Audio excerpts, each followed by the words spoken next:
45वें episode में आपका स्वागत है। सुप्रीम कोर्ट के रुख से किसान आंदोलन मामले में बात बनती दिख रही थी।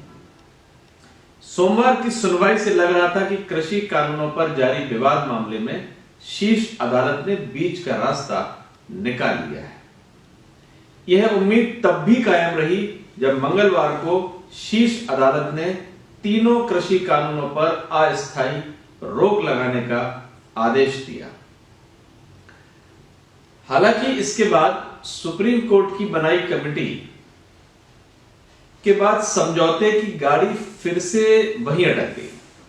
हालत यह है कि कमेटी के सवाल पर सुप्रीम कोर्ट की विश्वसनीयता पर सवालिया निशान उठ रहे हैं।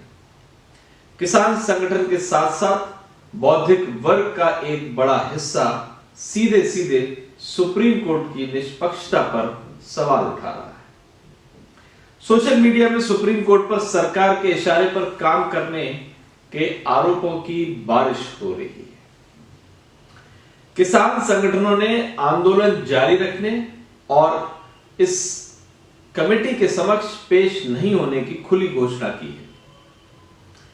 सवाल है कि क्या सुप्रीम कोर्ट से चूक हो गई?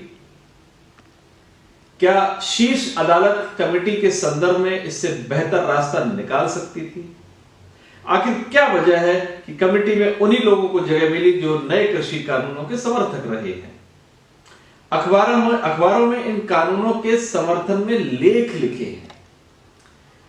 सवाल यह भी है कि शीर्ष अदालत ने किस आधार या किस प्रक्रिया के तहत इन चेहरों का चयन किया गया है, वह भी तब जब सोमवार को ही चीफ जस्टिस ने जानकारी दी कि कमेटी के लिए उन्होंने दो पूर्व चीफ जस्टिस से बात की थी। जाहिर तौर पर यह विवाद सरकार और किसान संगठनों के बीच भरोसे की कमी से उपजा है।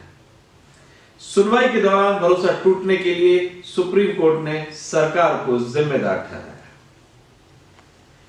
हालांकि अब ऐसा लगता है कि कमेटी के गठन से उपजे विवाद के कारण अब किसान संगठनों और सुप्रीम कोर्ट के बीच भरोसे की कमी हो गई है। जाहिर तौर पर यह कमेटी बड़ी होनी चाहिए थी। इसके अलावा इस कमेटी में किसान संगठनों से बातचीत कर उनके सुझावों के अनुरूप एक या दो लोगों का प्रतिनिधित्व दिया जाना चाहिए था। आप जरा यूपीए के दूसरे कार्यकाल के दौरान लोकपाल कानून के लिए बनी कमेटी पर ध्यान दीजिए। उस कमेटी में सभी पक्षों का प्रतिनिधित्व था। क्या यही प्रक्रिया इस कमेटी के लिए भी नहीं अपनानी चाहिए थी? पूर्व कृषि मंत्री सोमपाल शास्त्री कहते हैं कि शीर्ष अदालत ने उन्हें और किसानों को निराश किया है। शीर्ष अदालत को कमेटी बनाने के पहले सभी पक्षों का सुझाव लेना चाहिए था। सभी पक्षों को कमेटी में प्रतिनिधित्व देना चाहिए था। जिस तरह से कमेटी बनाई गई और उसमें जैसे लोगों को डाला गया, उससे सुप्रीम कोर्ट की विश्वसनीयता पर आंच आई है। किसान संगठन पहले से अधिक आशंकित हुए हैं। कई मामले में किसान के पक्ष को एक सिरे से खारिज नहीं किया जा सकता। किसान नेता टिकैत कहते हैं कि कमेटी में शामिल प्रोफेसर अशोक गुलाटी सार्वजनिक तौर पर नए कानूनों के समर्थक हैं। उन्होंने इंडियन एक्सप्रेस में इन कानूनों के समर्थन में लेख लिखा था। गुलाटी नीति आयोग के एग्रीकल्चरल टास्क फोर्स के सदस्य रहे हैं। कृषि बाजार सुधार पर बने विशेष पैनल के सदस्य रहे हैं। इन्हीं पदों पर रहते प्रोफेसर गुलाटी ने नए कृषि कानूनों की सिफारिश की थी। इसके अलावा भारतीय किसान यूनियन भानु के अध्यक्ष भूपेंद्र सिंह मान, अनिल धनवट भी नए कानून के समर्थकों में हैं। जबकि चौथे सदस्य डॉक्टर प्रमोद जोशी कृषि क्षेत्र के लिए खुले बाजार के हिमायती रहे। ऐसे में इस कमेटी के समक्ष किसानों के पेश होने से बात नहीं बनने वाली। सवाल है कि क्या किसान संगठनों का संदेह और आक्रोश बेवजह है? जाहिर तौर पर नहीं।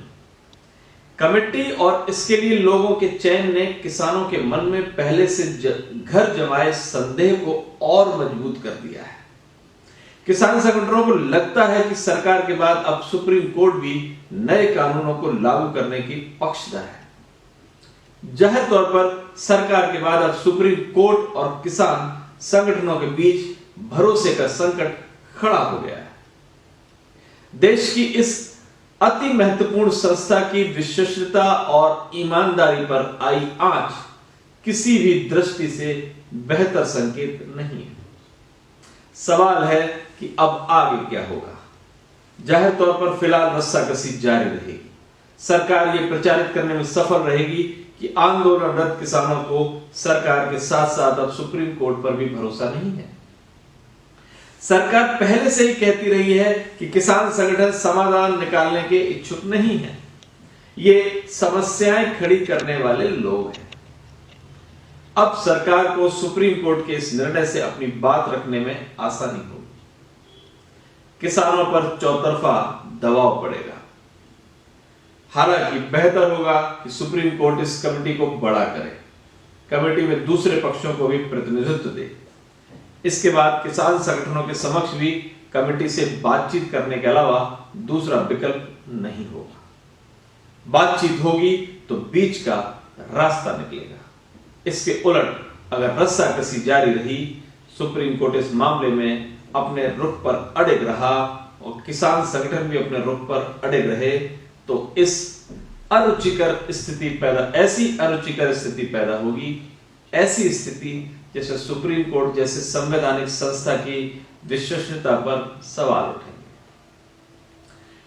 ये सवाल ऐसे समय में उठेंगे जब दूसरी संवैधानिक संस्थाओं पर पहले से लगातार हमले हो रहे हैं।